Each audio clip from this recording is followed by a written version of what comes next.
Hi everyone, it's Justine. When I upload trend videos a couple of times every year, I often get comments like, this is not new, we've seen that before in the 90s, or this is a revival from the 70s. In fact, designers and stylists look for inspiration not only in recent fashion history, they also look way earlier, back in time. And I'm going to prove my point by showing you 6 examples. The first one is platform shoes.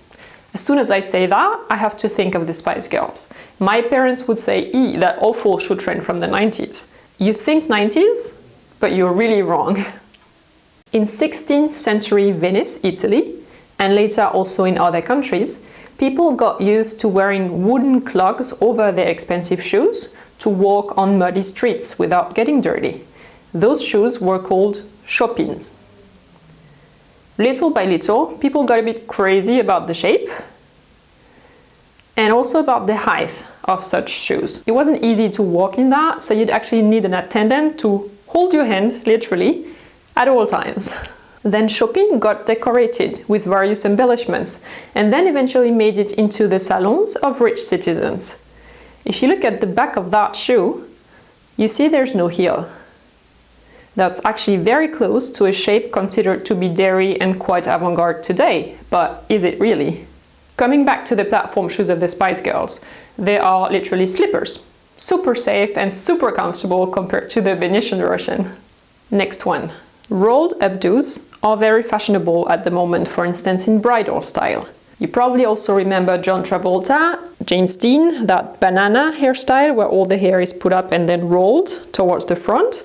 Today we even see Saint Laurent girls wearing a similar hairdo and we think that it's edgy and punkish. But in the 18th century, in France, England and Western Europe, people were already rolling their hair, big time, a lot more than that. In England, men who copied women's hairstyles were called macaroni men, that's just how it looked. And they were made fun of. They were shown with exaggerated hair and ridiculously tiny hats on top of that.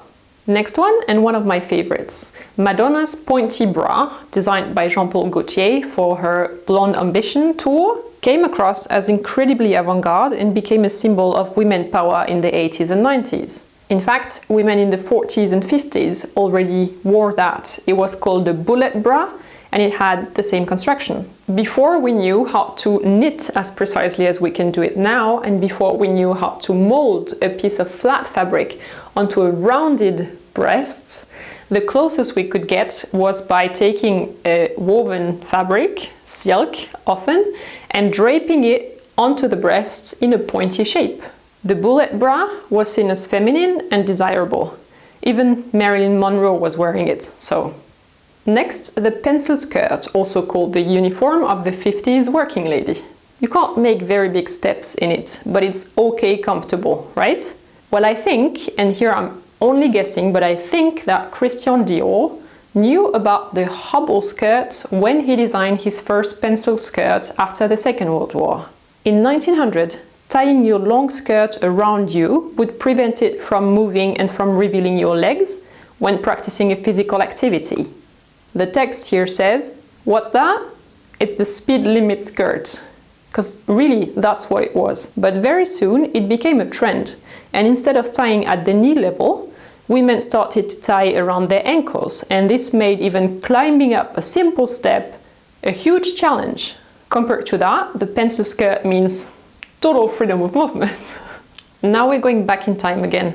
The padded shoulders from the 80s are now seen as a funny thing from the past. Those huge shoulders that made your proportions look totally off. But in England, under Queen Elizaebth I, the members of the high society bombasted their sleeves.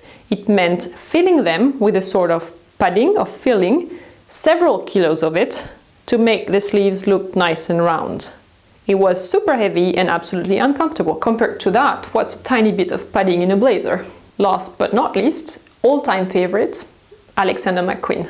His spring collection 2010, called Plateaus Atlantis, was a masterpiece, but that's another question.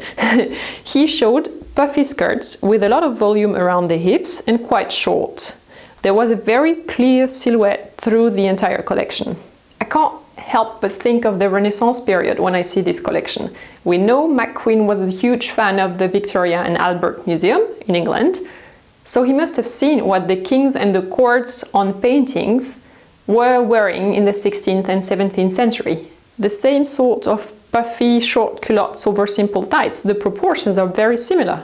And if you look at this outfit in particular, you can see the Renaissance culottes and also the voluminous sleeves at the same time. For me, this collection is clearly anchored in past history of kings and queens. Compared to the fashion of past centuries, what we consider today to be quite bold is really just amateur level. Fashion in the past was pushed way further and was also a lot more dangerous and a lot less functional than what we see today. So if you want to pad your bra or wear buffalo platform heels or wedges, you're fine. Thumbs up if you like this video. Thank you so much. I'll see you Wednesday and Sunday again. Here are 2 videos to watch until then. Take care.